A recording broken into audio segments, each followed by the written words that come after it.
બુધવારે રોડ પર અકસ્માતોની વણઝાર, જુઓ હચમચાવી નાખનારા દ્રશ્યો। વલસાડના છેવાડે વેજલપોર નજીક ગેસ સિલિન્ડર ભરેલો એક ટેમ્પો બેકાબુ બન્યો। ટેમ્પો ચાલકે સ્ટીયરિંગ પરથી કાબુ ગુમાવતા પૂર ઝડપે ટેમ્પો રોડની વચ્ચેના ડિવાઈડર સાથે અથડાયો અને ત્યારબાદ ડિવાઈડર પર ચડી ગયો। આ ઘટનાને કારણે દોડધામ મચી ગઈ।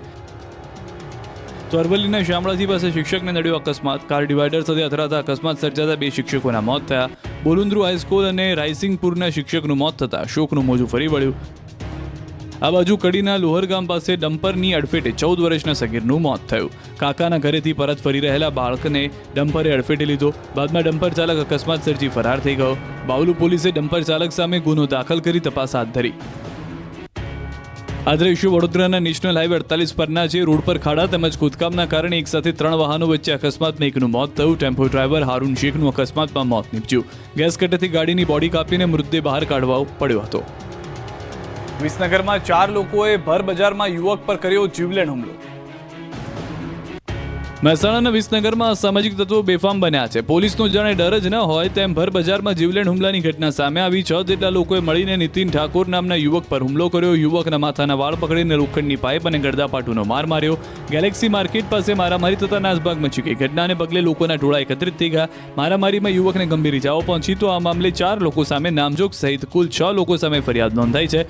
વિસનગર પોલીસે ગુનો નોંધી 3 આરોપીને પકડ્યા। ડીસા અને બારડોલીમાંથી મળ્યું શંકાસ્પદ ખાતર।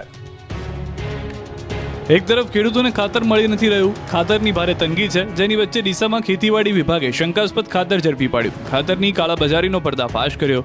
એક ટેમ્પો ભરીને જતા ખાતરને ઝડપી પાડ્યો। યુરિયા ખાતરની થેલી બદલી ખાતર લઈ જવાતું હતું। સાંચોરથી ખાતર ડીસા તરફ જતા વાહનોને રોકીને કંસારી ટોલ નાકાથી પકડી પાડ્યું, જેમાં તપાસ કરતા 60 યુરિયા ખાતરના શંકાસ્પદ કટ્ટા કબજે લેવાયા। ખેતીવાડી વિભાગે સેમ્પલને પરીક્ષણ અર્થે મોકલ્યા। બીજી તરફ બારડોલીથી સબસિડીવાળું નીમ કોટેડ યુરિયા ખાતર મળી આવ્યું। બારડોલીના મહુવાના તરસાડી ગામે 30 બેગ ખાતર મળી આવી।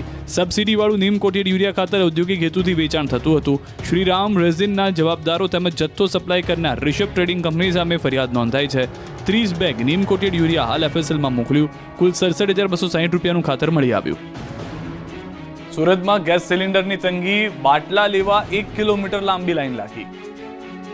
આ લાઈન કોઈ રાશન ખરીદવાની નથી, આ લાઈન તો છે ગેસ સિલિન્ડરની। જી હા, સુરતની કીમ અને કોસંબા સહિત અનેક વિસ્તારોમાં ગેસ સિલિન્ડરને લઈને કકળાટ સર્જાયો, જ્યાં છેલ્લા 1 સપ્તાહથી ગ્રાહકો બુકિંગ કર્યા બાદ પણ સિલિન્ડરથી વંચિત છે। લોકોના ઘરે ગેસના બાટલા ન આવતા લોકોની ધીરજ ખૂટી અને એજન્સીએ બાટલો લેવા માટે લોકો પહોંચી ગયા। એટલા બધા લોકો એજન્સીએ પહોંચ્યા કે એજન્સી બહાર 1 કિલોમીટર લાંબી લાઈન લાગી ગઈ। કલાકો સુધી લાઈનમાં ઊભા રહેવા મજબૂર બન્યા। લોકો દૂર દૂરથી ભાડું ખર્ચીને આવે છે, પરંતુ ખાલી હાથ પરત ફરવું પડે છે। ગેસના બાટલા વગર લોકો ઘરે રસોઈ બનાવી શકતા નથી। ગરીબ લોકોને ખાધા પીધા વગર કામે જવું પડી રહ્યું છે। ત્યારે એજન્સી સંચાલકોનું કહેવું છે કે પુરવઠાની અછત અને ટ્રાન્સપોર્ટની મુશ્કેલીઓના કારણે આવી સ્થિતિ ઊભી થઈ છે। ત્યારે તાત્કાલિક પગલાં લઈને રાહત મળે તેવી લોકો માંગ કરી રહ્યા છે। ડીસામાં રોડને લઈને લોકોનું હલ્લાબોલ, રોડ નહીં તો વોટ નહીંના લગાવ્યા નારા। રોડ નહીં તો વોટ નહીંના નારા સાથે સોસાયટીના રહીશોએ પાલિકા સામે બાયો ચડાવી। વિરોધ પ્રદર્શનના દ્રશ્યો ડીસા શહેરના છે। અહીંની તિરુપતિ પરિસર સોસાયટી આસપાસના વિસ્તારના રોડ અત્યંત બિસ્માર હાલતમાં છે। એપીએમસી માર્કેટની પાછળ નર્મદાની પાઇપલાઇન નાખ્યા બાદ કાચો રોડ તૂટી જતા સોસાયટીના રહીશો મુશ્કેલીમાં મુકાયા। તો રોડ પર ઉભરાતા ગટરના ગંદા પાણી અને તૂટેલા રોડ રસ્તાઓને લઈને સ્થાનિકો ત્રાહિમામ પોકારી ઉઠ્યા। સ્કાય ઇન્ટરનેશનલ શાળામાં અભ્યાસ કરતા વિદ્યાર્થીઓ પણ મુશ્કેલીમાં મુકાયા। આ અંગે અનેક રજૂઆત કરવા છતાં પ્રશ્નોનો નિકાલ નહીં થતા ડીસા તિરુપતિ પરિસર સોસાયટીમાં રહીશોએ પાલિકા હાય હાયના નારા લગાવી કરાયું વિરોધ પ્રદર્શન। સોસાયટીના રહીશો પાલિકા કચેરી ખાતે રજૂઆત કરી તો ચીફ ઓફિસર સહિત પ્રમુખ ઉપપ્રમુખ ગેરહાજર જોવા મળતા રહીશોમાં ભારે આક્રોશ છવાયો। રોડ પર ખાડારાજ છવાતા કોંગ્રેસે રૂડા ઓફિસે રામધૂન બોલાવી। રાજકોટ શહેર અને ગામડાઓના રોડ પર ખાડારાજ છવાતા કોંગ્રેસે રામધૂન બોલાવી। રાજકોટ ગ્રામ્ય વિસ્તારના રોડ બિસ્માર હાલતમાં જોવા મળી રહ્યા છે। વરસાદ રોકાયા બાદ પણ રોડના કામ ન થતા રાજકોટ શહેર કોંગ્રેસ દ્વારા રૂડા ઓફિસનો ઘેરાવ કરાયો। ગંગાજળ છાંટી અનોખો વિરોધ કર્યો। કોંગ્રેસ કાર્યકરોએ રૂડા સીઈએને બાનમાં લીધા હતા। માંડા ડુંગર, જસવંતપુર, મહિકા અને પાડ સહિતના વિસ્તારોમાં ખરાબ રોડ રસ્તા અંગે રજૂઆત કરીને અધિકારીની ચેમ્બરમાં રામધૂન બોલાવી હતી। સુરતમાં સવાલી સ્કૂલ બંધ થવાની વાતો વહેતી થતા વાલીઓ મચાવ્યો હોબાળો। વાલીઓના હોબાળાનું કારણ છે સ્કૂલ બંધ થવાની વાયુવેગે પ્રસરતી વાતો. સુરતના વરાછા માતાવાડી વિસ્તારમાં આવેલી એલપી સવાણી સ્કૂલ બંધ થઈ જવાનો ગણગણાટ શરૂ થયો. હજુ તો અડધું સત્ર પણ પૂર્ણ નથી થયું, ત્યાં સ્કૂલમાં ક્રમશઃ વર્ગખંડો બંધ થઈ રહ્યા છે.